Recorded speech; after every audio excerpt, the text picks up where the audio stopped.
Hari ini kamu scroll berapa jam?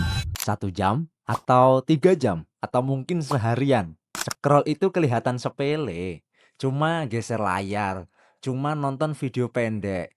Tapi kalau dilakukan berjam-jam setiap hari, scroll bukan lagi hiburan. Dia berubah jadi lingkungan hidup di otak kamu. Dan lingkungan selalu membentuk kebiasaan. Bagian 1. Apa yang terjadi di otak? Sekarang kita mulai dari otaknya. Setiap kamu scroll, setiap video baru muncul, otak kamu melepas dopamin. Tapi penting dicatat, dopamin bukan hormon bahagia, dia hormon pencari. Fungsinya cuma satu, lanjut geser lagi. Masih ada yang lebih seru. Masalahnya, kalau dopamin dilepas terlalu sering, otak jadi terbiasa dengan rangsangan yang cepat. Akhirnya, otak mulai kesulitan menikmati proses panjang, aktivitas pelan, dan tugas yang butuh fokus. Makanya, banyak orang bilang, "Kenapa ya? Sekarang susah banget fokus." Dampak 1, kelelahan mental tanpa kerja berat. Pernah nggak ngerasa kayak gini? Seharian cuma scroll, nggak ngapa-ngapain, tapi malamnya capek banget. Itu bukan capek fisik, itu capek mental. Karena selama scroll, otak kamu terus nerima info baru, terus ganti emosi, terus bikin keputusan kecil. Like, skip, nonton lanjut. Semua itu nguras energi otak. Ini namanya cognitive fatigue dan sering banget disalahartikan sebagai malas, nggak niat, kurang motivasi. Padahal otaknya sudah penuh. Dampak yang kedua, fokus jadi pendek. Otak itu kayak otot, dia kuat sesuai latihan.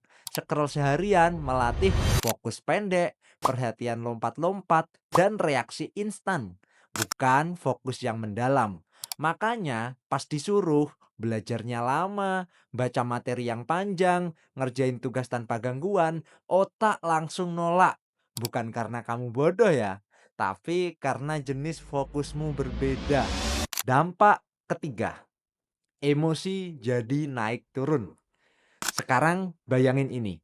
Dalam 1 jam scroll, kamu bisa ketawa, kesal, iri, sedih, takjub tanpa jeda.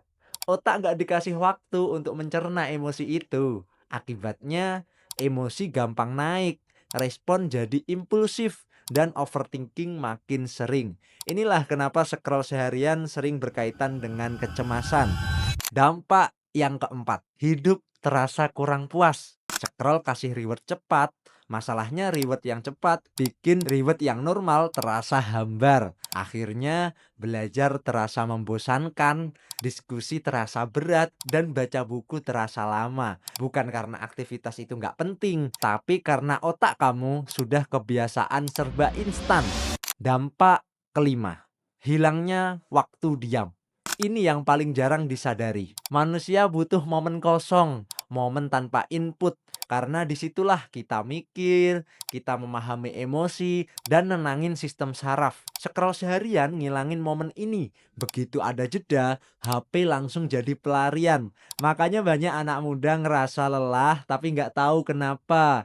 Karena nggak pernah benar-benar denger diri mereka sendiri. Ini bukan soal benci teknologi, bukan soal anti media sosial, tapi satu hal penting, scroll itu nggak netral.